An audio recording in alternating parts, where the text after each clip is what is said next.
La loi de finances pour 2022 a supprimé l'obligation annuelle de déclaration des supports publicitaires exploités par les contribuables. Ceci étant, pour les communes mettant en place la TLPE pour la première fois, cette phase déclarative reste de rigueur car il est nécessaire de se baser sur au moins un premier déclaratif avant d'enclencher le processus de taxation. Bonjour et bienvenue sur notre chaîne YouTube. Si vous n'êtes pas encore abonné, cliquez sur cette cloche pour recevoir les notifications de nos prochaines vidéos. Si vous avez apprécié le contenu, n'hésitez pas à laisser un j'aime. La taxe locale sur la publicité extérieure a succédé à la taxe sur les affiches, réclames et enseignes lumineuses et la taxe communale sur les emplacements publicitaires fixes.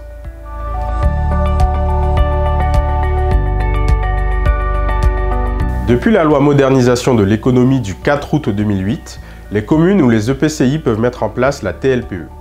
Cette taxe frappe tous les supports publicitaires considérés comme fixes et visibles depuis toutes les voies accessibles au public, c'est-à-dire les voies aussi bien publiques que privées.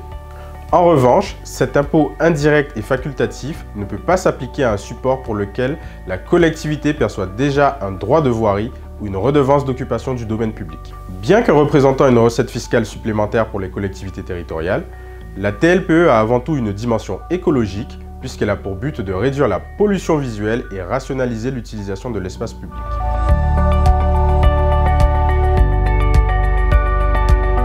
La collectivité doit délibérer avant le 1er juillet de l'année N pour une application à compter de l'année N+1 pour mettre en place la taxe locale sur la publicité extérieure. Elle vise les enseignes, préenseignes et les dispositifs publicitaires présents au 1er janvier de l'année. Ces supports sont soumis à un tarif au mètre carré qui varie en fonction de la surface relevée et mis à jour annuellement. Cependant, des exonérations de plein droit existent pour certains supports ainsi que des exonérations établies par délibération de la collectivité afin d'exempter ou d'alléger le poids de la taxe pour les plus petits contribuables.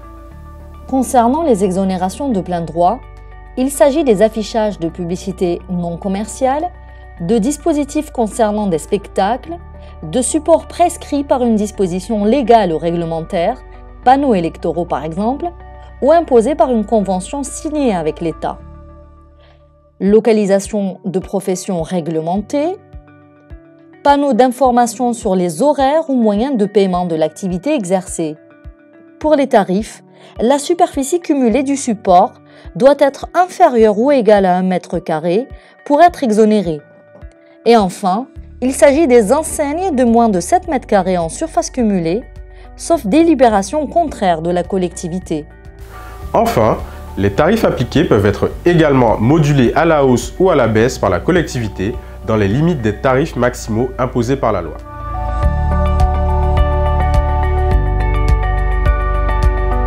La loi de finances pour 2022 a supprimé l'obligation annuelle de déclaration des supports publicitaires exploités par les contribuables. Aujourd'hui, cette obligation n'est plus valable qu'en cas de modification ou suppression des supports existants. Ceci étant, pour les communes mettant en place la TLPE pour la première fois, cette phase déclarative reste de rigueur car il est nécessaire de se baser sur au moins un premier déclaratif avant d'enclencher le processus de taxation.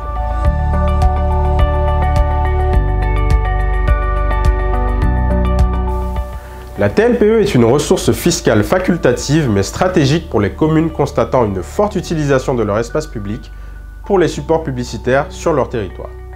S'il n'existe plus aujourd'hui d'obligation pour les contribuables de déclarer leur support annuellement aux collectivités ayant mis en place la taxe, cette étape reste cependant essentielle pour celles qui souhaitent commencer à percevoir cette recette ou l'optimiser.